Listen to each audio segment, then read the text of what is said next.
নমস্কার। খবর Kolkata news TV YouTube channel থেকে প্রথমে হেডলাইন্স। আমি বিশ্বাস করি না, আমি তার চরম বার্তা। সন্দেশখালীতে রক্ত ঝরলে পুলিশের মাথা ফাটে। শেষ দফাতে মুর্শিদাবাদের বোমা উদ্ধার, গণনার আগে অশান্তির আশঙ্কা। অনুব্রত মণ্ডলকে সন্ত্রাসবাদী বলে কটাক্ষ সুজাতার। ইট বৃষ্টি, কাঁদানে গ্যাসের সেল, বাদ গেল না কিছুই।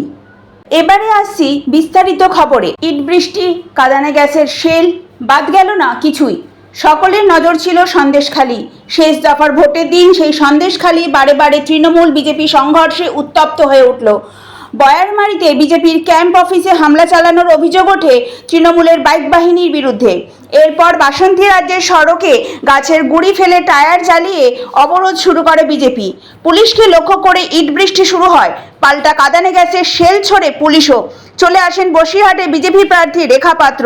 এর আগে সন্দেশখালী গ্রামে তৃণমূলের এক কর্মীকে বেধড়ক মারধরের অভিযোগ ওঠে বিজেপির বিরুদ্ধে। দক্ষিণ খুলনায় তৃণমূল পঞ্চায়েতের সদস্যের স্বামীও আক্রান্ত হন। শনিবার বয়ারমারি, বেরমজুর, রাজবাড়ি, কানমারিতে দিনভর উত্তেজনা ছিল। সব মিলিয়ে ভোটের দিন উত্তপ্ত সন্দেশখালীতে পরিস্থিতি সামাল দিতে হিমশিম খেতে হয় কেন্দ্রীয় বাহিনী ও পুলিশকে। এদিন বেলা 2টো নাগাদ সন্দেশখালী বয়ারমারি গ্রামে বিজেপির ক্যাম্প অফিসে হামলা হয়। তাতে চঞ্চল খাটুয়া নামে এক বিজেপি কর্মীর মাথা ফাটে। 50 থেকে 60 জনের তৃণমূল বাইক বাহিনীর বিরুদ্ধে অভিযোগ ওঠে, যদিও অভিযোগ উড়িয়ে দেয় ঘাসফুল শিবির। অনুব্রত মণ্ডলকে সন্ত্রাসবাদী বলে কটাক্ষ সুজাতার।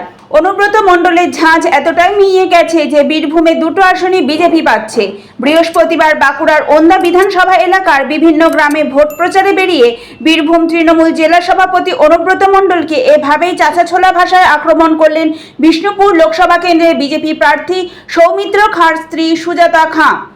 সাংবাদিকদের মুখোমুখি হয়ে এ প্রসঙ্গে তিনি আরও বলেন, বীরভূম ও বোলপুর 2টো আসনেই আমরা জিতছি। আর যে এলাকায় ফুটো মস্তান, সে এখানে শয়তানি আর মস্তানি করতে আসছে। অভিযোগ তুলে তিনি বলেন, কোনোদিন ওনার বিষ্ণুপুরে কোনো জায়গা ছিল না, ভবিষ্যতেও থাকবে না। বহু আলোচিত নকুলদানা প্রসঙ্গ টেনে তিনি বলেন, উনি যতই নকুলদানা বিলি করুন, আমাদের কর্মী সমর্থকরা নকুলদানা দিয়ে জল খেয়ে বিজেপিকেই ভোট দেবে। বীরভূম তৃণমূল জেলা সভাপতি অনুব্রত মণ্ডলকে বিজেপি নেত্রী সুজাতা খাঁ সন্ত্রাসবাদী আখ্যা দিয়ে বলেন, অনুব্রত মণ্ডলের মতো একজন সন্ত্রাসবাদীকে বিষ্ণুপুরে ঢোকানোর জন্য চেষ্টা হচ্ছে। বিষ্ণুপুরের মানুষ 12ই মে এর যোগ্য জবাব দেবেন। 23শে মে ফল প্রকাশের দিন সৌমিত্র খাঁ বিপুল ভোটে জয়ী হবেন বলেও এদিন সুজাতা খাঁ দাবি করেন। শেষ দফাতেও মুর্শিদাবাদে বোমা উদ্ধার, গণনার আগে অশান্তির আশঙ্কা। রাত 12টা নাগাদ গোপন সূত্রের ভিত্তিতে রানীনগর থানার পুলিশ আব্দুর রাজ্জাক নামে এক ব্যক্তির বাড়ির পিছনে তল্লাশি চালায়। ঘাসের জমি থেকে ব্যাগ ভর্তি বোমা উদ্ধার করা হয়। তবে ওই বাড়ির মালিক জানান, কে বা কারা রাতের অন্ধকারে বোমাগুলো রেখেছে তা তার জানা নেই। মুর্শিদাবাদ যেন বোমা বারুদের স্তূপ। ভোট বাংলার শেষ দফাতেও ব্যাগ ভর্তি তাজা সকেট বোমা উদ্ধার ঘিরে চাঞ্চল্য ছড়িয়েছে রানীনগরে। মুর্শিদাবাদের রানীনগর থানার পানিপিয়া পুরাতন পাড়া মোড় সংলগ্ন এলাকায় উদ্ধার হয় এই বোমা। পুলিশ এই বোমাগুলি উদ্ধার করে নিষ্ক্রিয় করেছে। পুলিশ ও স্থানীয় সূত্রে জানা গিয়েছে, রাত 12টা নাগাদ গোপন সূত্রের ভিত্তিতে রানীনগর থানার পুলিশ আব্দুর রাজ্জাক নামের এই ব্যক্তির বাড়ির পিছনে তল্লাশি চালায়। ঘাসের জমি থেকে ব্যাগ ভর্তি বোমা উদ্ধার করা হয়। তবে ওই বাড়ির মালিক জানান, কে বা কারা রাতের অন্ধকারে বোমা রেখেছে তা তার জানা নেই। সন্দেশখালীতে রক্ত ঝরল পুলিশের, ফাটল মাথা। শেষ দফায় ভোটে লাগাতার গোলমালের অভিযোগ উঠল সন্দেশখালী থেকে। শেষ বেলায়ও মাথা ফাটল পুলিশের। সন্দেশখালী থানার এসআই সাগির গাজীর ওপর হামলার অভিযোগ উঠল সন্দেশখালীর বেরমজুর ভোলাপাড়া। শুক্রবার রাত থেকে বেরমজুরে অশান্তির অভিযোগ উঠেছে। ভোট পর্বের আগেও একাধিকবার শিরোনামে উঠে এসেছে বেরমজুর। তবে ভোটের দিন সেখানে রক্ত ঝরল পুলিশের।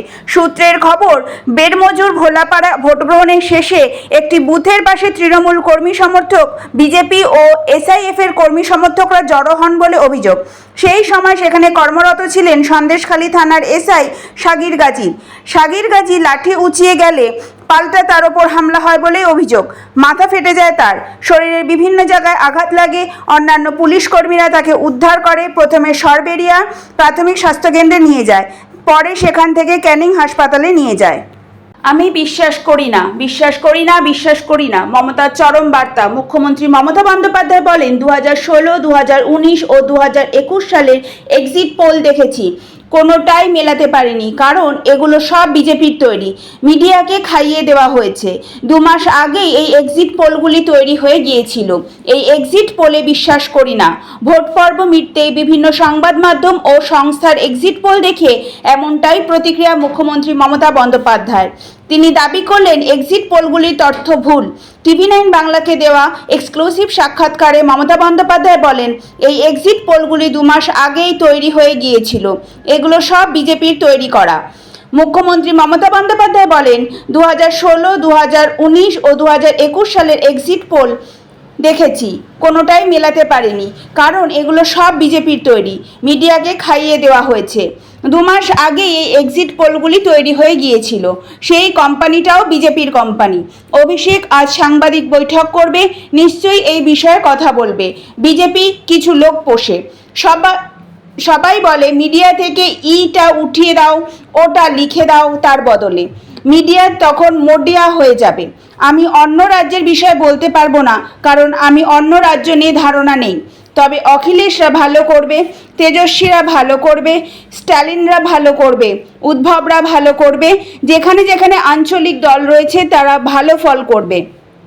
যেই আসুক না কেন, খুব বেশি সংখ্যাগরিষ্ঠতা নিয়ে আসবে না।